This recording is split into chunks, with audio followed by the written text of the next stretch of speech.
Good evening. Let's begin with the most dangerous illusion in modern warfare, the belief that the strongest military always wins. It sounds sensible. If a country has the largest defense budget, the most advanced weapons, the most powerful navy, the deepest intelligence network, and the ability to strike almost anywhere on Earth, then surely victory should follow. That is the assumption. That is the comforting myth.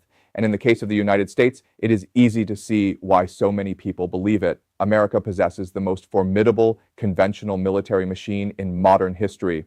In a direct conventional confrontation, its superiority is staggering. Its carriers, aircraft, surveillance systems, missile defenses, and global logistics make it overwhelmingly powerful on paper and terrifying in practice. But here's the truth that too many policymakers, commentators, and armchair strategists still refuse to face. Military supremacy is not the same thing as strategic victory. That distinction is everything, because Iran is not trying to win the kind of war America wants to fight. Iran is not foolish enough to step into a clean, conventional showdown and trade blows with a superpower on American terms. It knows exactly how that would end. It would end in devastation. So Iran has built a strategy around a much colder and more disciplined idea.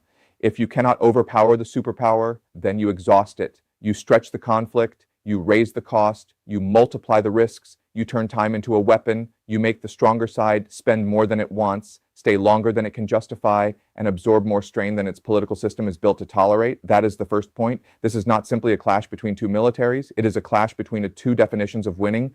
For Washington, victory usually means visible dominance. Destroy enough targets, degrade enough infrastructure, intimidate enough adversaries, and eventually impose your preferred outcome. But Iran's idea of victory is very different.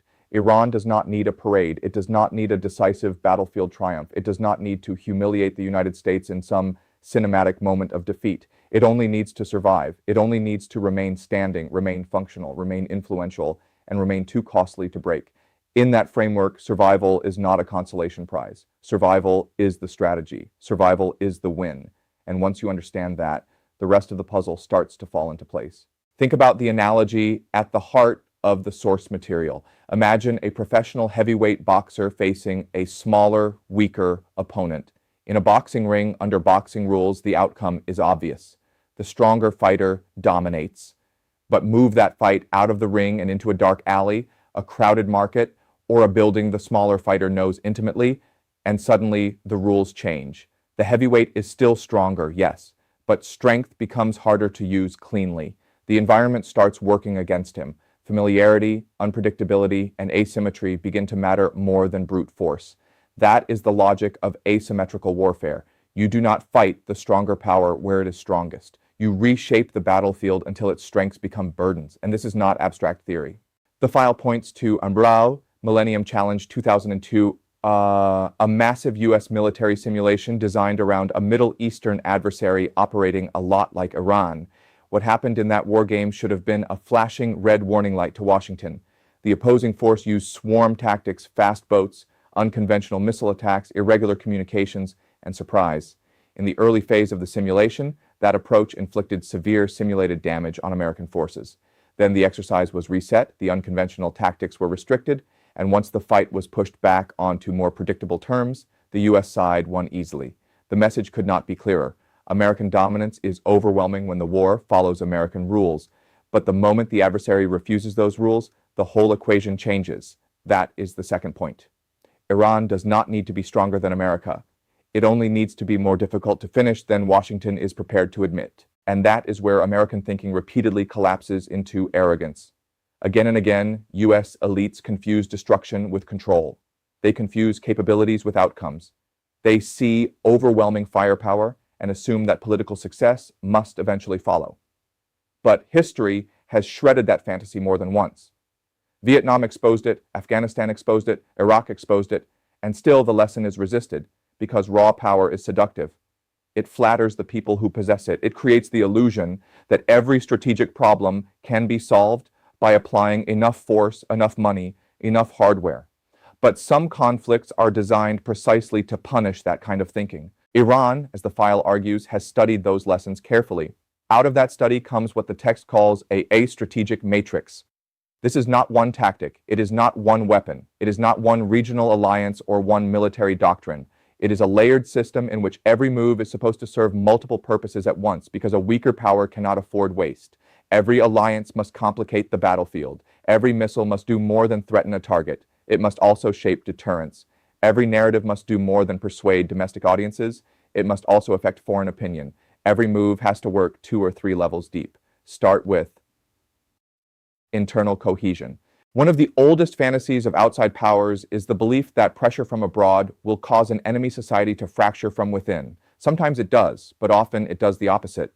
If the public believes it is under external attack, then survival instinct kicks in, national identity hardens, and the state becomes more difficult to destabilize. Pressure that was supposed to weaken the regime can instead consolidate it. Bombs can unify, threats can harden, fear can make a divided population rally behind endurance rather than surrender. That is why external pressure is not automatically a path to internal collapse.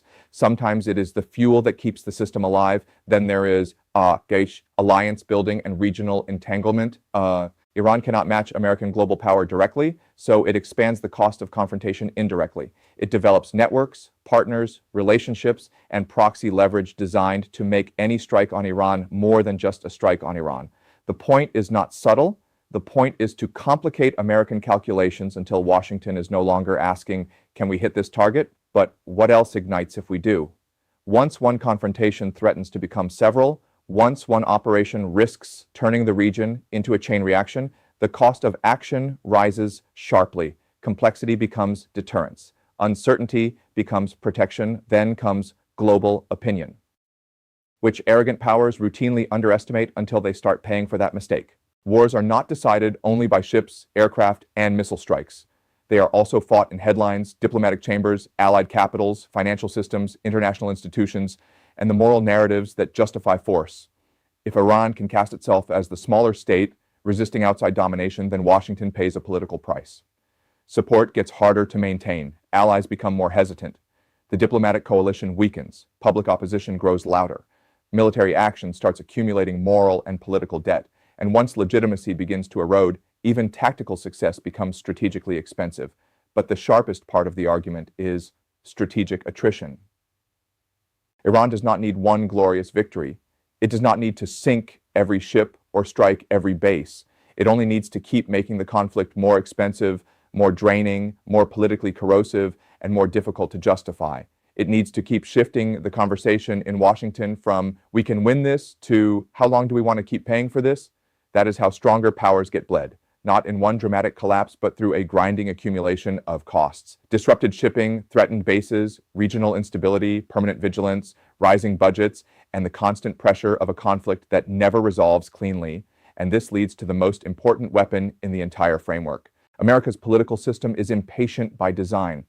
Elections arrive quickly, media cycles spin faster, budgets are debated year after year, public attention drifts. Every administration wants visible results on a timetable it can defend.